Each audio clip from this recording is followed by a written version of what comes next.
大家好，我是武一张鹏，今天分享调理多梦的方法。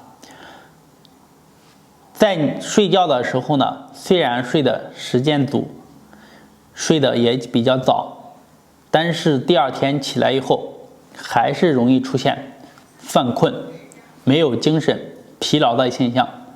那去找原因呢，就会发现整晚大脑里都在做梦，第二天可能还能记着在做什么问题，在做什么样的事情，对吧？这就是多梦，影响你的睡眠质量。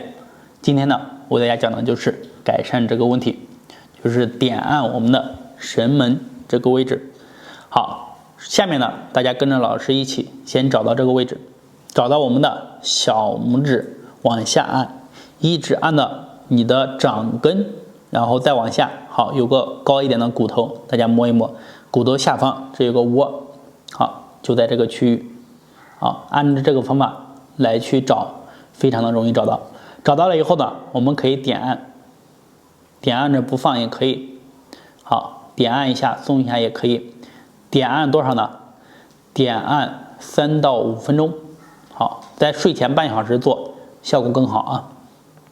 好，做完了以后呢，换另外一边，找到你的小拇指往下，好，到掌根下方最高的这个骨头非常硬啊，再往下，好，这有个窝，来点到下面，好，点着不动也可以，点一下松一下也可以，点按3到5分钟就可以。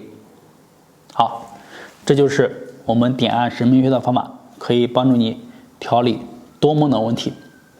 今天呢就讲到这里，如果有需要可以试一试，还有什么问题可以在下方评论留言或者私信和我进行交流，谢谢。